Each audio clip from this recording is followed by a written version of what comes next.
तो अब एसेट्स हमें समझ में आ गया, एसेट्स के टाइप्स भी समझ में आ गए, नॉन करंट एसेट्स और करंट एसेट्स। तो अब हम चलेंगे नेक्स्ट डेफिनेशन पे। नेक्स्ट जो मेन हमारी बेसिक थिंग है वो है लायबिलिटीज़।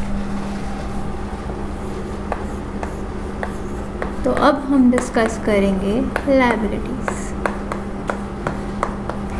तो अब फिर से वही, सबसे पहले इसकी टेक्निकल डेफिनेशन देखेंगे, उसके बाद एक नॉर्मल सी डेफिनेशन देखेंगे और इसे अच्छे से समझने की कोशिश करेंगे। तो टेक्निकल डेफिनेशन ये है इसकी, दोज प्रेजेंट ऑब्लिगेशंस। डरना नहीं है ये वर्ड सुन के, एक एक चीज़ आपको समझाऊंगे अच्छे से। Those present obligations that arise because of past events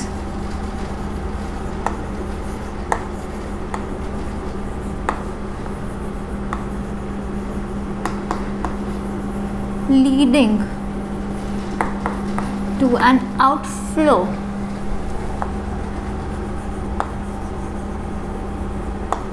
of economic resources. Economic resources. तो ये जो है ये टेक्निकल डेफिनेशन है। अब इसमें जो वर्ड्स ध्यान में रखने हैं वो क्या है, दोज प्रेजेंट ऑब्लिगेशन जो अराइज हो रही है, क्यों, पास्ट इवेंट्स के कारण, और जिसके कारण क्या हो रहा है, आउटफ्लो हो रहा है किसका, इकोनॉमिक रिसोर्सेज का। अब एक एक चीज़ को समझने के लिए एक एग्जाम्पल लूँगी पहले, उससे हम ये सब कुछ क्लियर करेंगे। तो एग्जाम्पल रहा ये, परचेस्ड गुड्स मतलब जिसमें हम डील करते हैं, worth rupees 50,000 on credit from mister x से हमने 50,000 रुपये का सामान जिसमें हम डील करते हैं वो उधार पर खरीद लिया।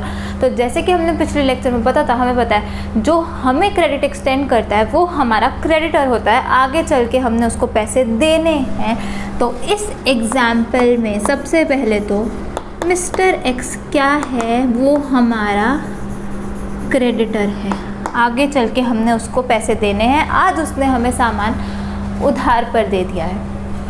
अब आफ्टर 3 months क्या होगा, आफ्टर 3 months पेमेंट जो है हमारी ड्यू हो जाएगी। Payment of rupees 50,000 becomes due का मतलब कि आज इसको देने का टाइम आ चुका है, टाइम आ गया है कि अब हम इसकी पेमेंट कर दो, उसको हम ड्यू होना बोलते हैं। तो 50,000 रुपया जो है वो हमारा ड्यू हो गया है। तो अब 3 महीने बाद क्या हुआ है, 3 महीने बाद ये प्रेजेंट ऑब्लिगेशन बन जाएगी उस टाइम पर। क्यों, क्योंकि हमें 50,000 रुपये देने पड़ेंगे। That arises because of past events. Past event क्या था, 3 महीने पहले हमने क्या किया था, उससे उधार पर सामान लिया था। तो पास्ट इवेंट्स के कारण 3 महीने बाद ये आज क्या हो गई, आज हम 3 महीने बाद खड़े हैं, तो ये प्रेजेंट ऑब्लिगेशन हो गई है हमारी, क्योंकि पास्ट में हमने उससे सामान उधार पर खरीदा था। Leading to an outflow of economic resources. आज जब 3 महीने बाद हमें क्या करना पड़ेगा, 50,000 रुपये जो है इसको पे करने पड़ेंगे, पेड टू मिस्टर एक्स। तो इसलिए क्या है, ये आउटफ्लो ऑफ इकोनॉमिक रिसोर्सेज भी हो रहा है। मिस्टर एक्स हमारा क्रेडिटर है, मिस्टर एक्स हमारी लायबिलिटी है। Creditors are always are liability, हमने हमेशा उनको पैसे वापस देने होते हैं, इसलिए ये एक्स जो है क्या है, हमारी लायबिलिटी है, क्योंकि प्रेजेंट ऑब्लिगेशन है, पास्ट इवेंट के कारण हुई, और आगे चल के कुछ आउटफ्लो होगा इकोनॉमिक रिसोर्सेज का। इकोनॉमिक रिसोर्स मतलब मनी या मनीज वर्थ का कुछ ना कुछ आउटफ्लो होने वाला है, कुछ ना कुछ नुकसान सा होने वाला है हमें, इसलिए क्या होगा, ये मिस्टर एक्स जो है क्रेडिटर जो है वो हमेशा हमारी क्या होगी, लायबिलिटी होगी। अब इसकी एक सिंपल डेफिनेशन करते हैं, यहाँ मैं और लगा दूँ। सिंपल डेफिनेशन है कंपनीज, मतलब बिजनेस की, ठीक है, यहाँ पे ब्रैकेट में बिजनेस भी लिख दूँ, बिजनेस की फाइनेंशियल डेट्स और obligations that arise in the normal course of business operations। तो कंपनी के जो फाइनेंशियल डेट्स हैं, डेट मतलब उधार, जो मैंने आपको पहले भी बताया था फर्स्ट लेक्चर में, डेट का मतलब क्या होता है, उधार होता है। कंपनी की फाइनेंशियल डेट्स या ऑब्लिगेशन जो अराइज हो रही हैं, कैसे, in the normal course of business operation.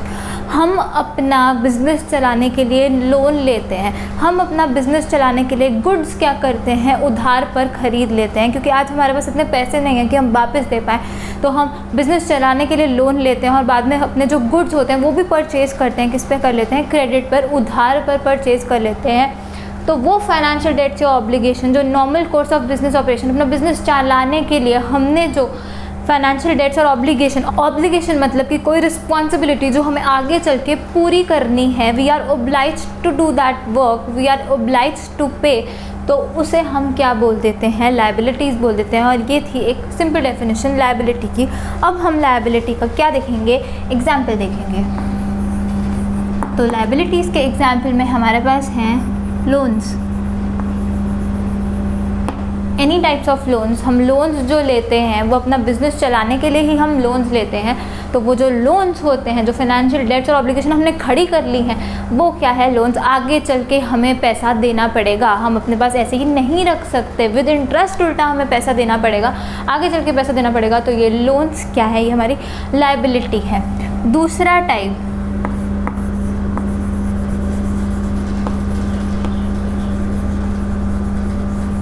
Bonds payable, debentures payable, ये सारी चीज़ें होती है जो आगे चल के आपको अच्छे से समझ में आएंगी। और अभी के लिए समझ लो ये बॉन्ड्स पेबल क्या होता है। जो हाईली रिप्यूटेड कॉर्पोरेट्स होती हैं और जो गवर्नमेंट ऑर्गेनाइजेशंस होती हैं, उनको अगर पैसा उठाना होता है तो उनके पास एक ऑप्शन होता है कि वो बॉन्ड्स इशू कर दें, मतलब कि बॉन्ड्स दे दें इन्वेस्टर को जो भी उनके कंपनी में पैसा लगाना चाहते हैं। तो ये बॉन्ड कुछ भी नहीं होता, ये एक पेपर होता है। आजकल तो सब कुछ चलो इलेक्ट्रॉनिक फॉर्म में चला गया, बट ये बस एंटाइटल करता है होल्डर को कि आगे चल के आपको इतने पैसे वापस मिलेंगे।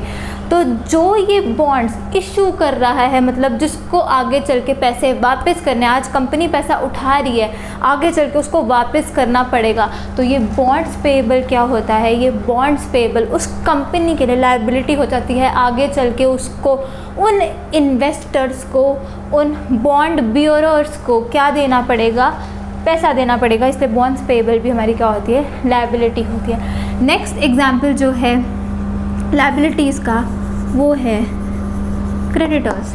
जैसे कि हमने यहाँ देखा ही है, क्रेडिटर तो हमारी लायबिलिटी होती ही होती है, उसने हमें उधार पर सामान दिया, आगे चल के हम उसको पैसा वापस करेंगे, तो क्रेडिटर क्या होती है, हमारी लायबिलिटी होती है। एक और वर्ड, बैंक ओवरड्राफ्ट।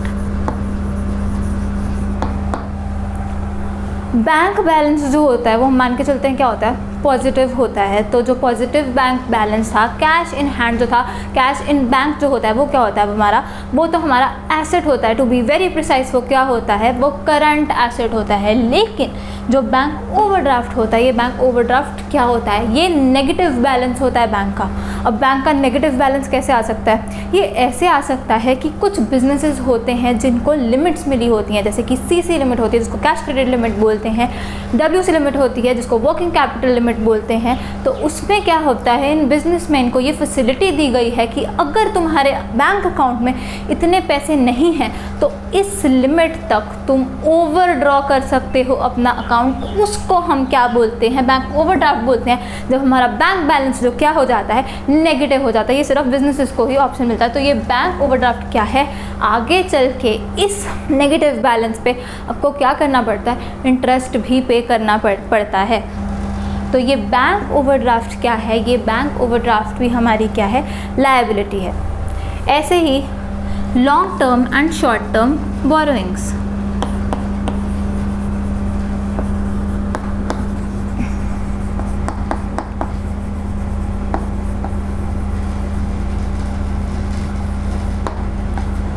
अब चाहे हमने बोरो बैंक से किया हो, चाहे हमने किसी रिलेटिव से किया हो, चाहे हमने किसी फ्रेंड से किया हो, हमने बोरो किया चाहे लॉन्ग टर्म के लिए चाहे शॉर्ट टर्म के लिए, दोनों भी क्या हैं, दोनों भी लायबिलिटी हैं। आगे चल के पैसा देना है, कुछ ना कुछ हमारे जो बोलते हैं इकोनॉमिक रिसोर्सेज इस लायबिलिटी के कारण उस टाइम पर क्या हो जाएंगे, कम हो जाएंगे। एसेट क्या करता है, फ्यूचर इकोनॉमिक बेनिफिट्स देता है हमें। लायबिलिटी क्या करती है, उल्टा करती है, हमारे जो इकोनॉमिक रिसोर्सेज है उसको कम कर जाती है। तो एसेट और लायबिलिटी एक दूसरे का उल्टा होते हैं। सबसे पहले आप इतना नोट डाउन करेंगे और फिर हम इसकी भी कैटेगरी सीखेंगे।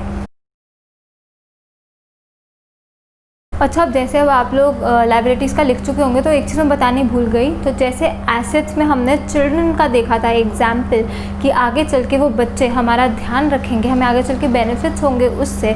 तो ऐसे ही लायबिलिटी का सिर्फ याद रखने के लिए, इसको सीरियसली नहीं लेना है। याद रखने के लिए लायबिलिटीज़ के लिए हम क्या याद रखते हैं, लायबिलिटीज़ के लिए आप याद रखोगे क्या, फ्यूचर वाइफ। अब फ्यूचर वाइफ का मतलब तो सब समझ ही गए होंगे। तो फ्यूचर वाइफ क्या करने वाली है, आगे चल के आपका बैंक बैलेंस कम करने में आपकी पूरी हेल्प करने वाली है। आपके इकोनॉमिक रिसोर्सेज जो हैं उनका आउटफ्लो होने वाला है। आगे चल के आपके जो इकोनॉमिक रिसोर्सेज है वो इस कारण से कम हो जाएंगे अभी फ्यूचर वाइफ के कारण। तो लायबिलिटीज़ के लिए आप याद रखोगे फ्यूचर वाइफ, और ऐसे एसेट्स के लिए आप याद रखोगे चिल्ड्रन। एसेट्स समझने के बाद लायबिलिटी तो सबको बहुत ईजी लगा होगा। असल में तो दोनों भी ईजी हैं, पहली बार कर रहे हैं इसलिए थोड़ी सी प्रॉब्लम होती है, बट जैसे जैसे हम करते जाएंगे चीज़ों को आपको ये सब्जेक्ट बहुत ज़्यादा अच्छा लगने लगता है। जब हम न्यूमेरिकल पार्ट में आ जाएंगे, अभी तो हम कॉन्सेप्ट्स अंडरस्टैंड कर रहे हैं, जब हम न्यूमेरिकल स्टार्ट कर देंगे तब तो बहुत ही जल्दी सारे न्यूमेरिकल सॉल्व करोगे और आपको बहुत खुशी होगी करने में। तो चलो अब लायबिलिटीज़ की जो कैटेगरीज हैं वो भी देख लेते हैं। बिल्कुल सिमिलर है एसेट्स की जैसी। तो लायबिलिटीज़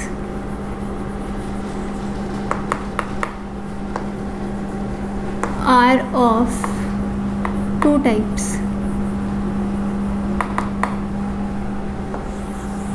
जैसा कि हमने वहाँ पे देखा था एसेट्स में क्या था, नॉन करंट एसेट्स और करंट एसेट्स। तो यहाँ क्या होगा, non current liabilities, non current liabilities और क्या होगी, करंट लायबिलिटीज़। फिर से करंट नॉन करंट, करंट मतलब इलेक्ट्रिक करंट जल्दी से लग जाता है तो जल्दी से जो लायबिलिटीज़ हम ख़त्म कर देंगे, जो ऑब्लिगेशन सब जल्दी से मीट कर देंगे। जल्दी से मतलब within a period of 1 year, what are they called, those liabilities are called current liabilities. तो यहाँ मैं लिख देती हूँ those liabilities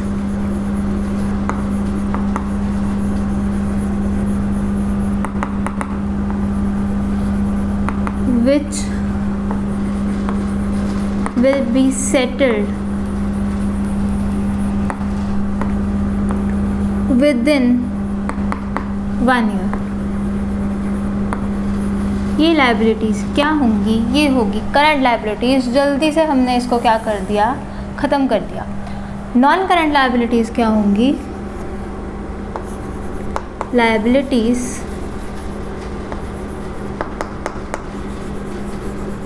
which are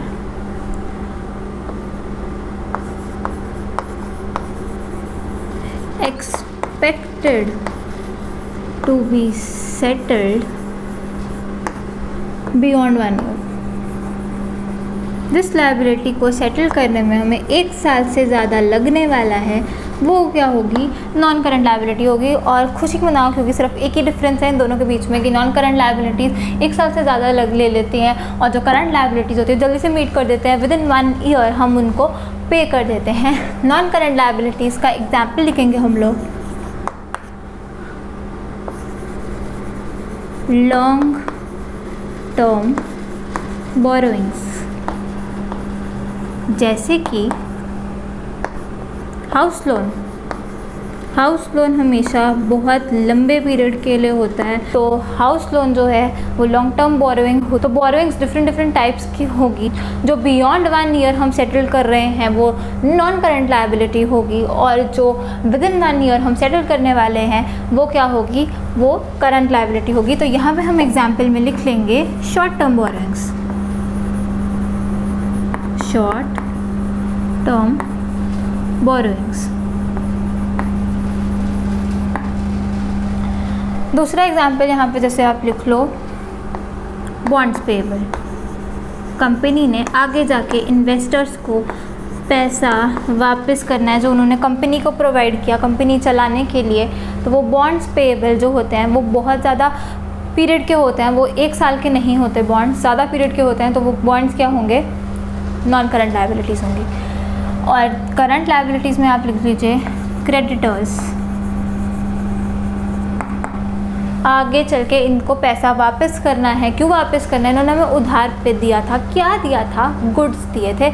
in the normal course of business operations इन्होंने हमें गुड्स प्रोवाइड किए थे, आगे चल के हमने इनको पैसा देना। और हम मान के चलते हैं कि जब हम normal course of business operations की बात करें, मतलब परचेज और सेल की बात करें ऑफ गुड्स, उन्हें हम विद इन 1 ईयर ही पे करेंगे। इतना लंबा क्रेडिट कोई हमें एक्सटेंड करने ही नहीं वाला, वो आगे हमें परचेज फिर करने ही नहीं देगा उधार पर, अगर हम उसे पैसे वापस नहीं करेंगे। तो यहाँ पे एक और एग्जांपल लिख लो। पहले तो शॉर्ट टर्म बोरोइंग्स क्रेडिटर्स हो गया, बैंक ओडी, बैंक ओवरड्राफ्ट, इसको ऐसे लिखते होते हैं बैंक O/D, तो इसको हम बैंक ओवरड्राफ्ट बोलते हैं। तो बैंक ओवरड्राफ्ट जिसमें हम इन एक्सेस ऑफ जो हमारे अकाउंट में पड़े हैं पैसे जो हम विड्रॉ कर सकते हैं, नेगेटिव जब हमारा बैंक बैलेंस होता है तो वो क्या होती है, वो करंट लायबिलिटी होती है।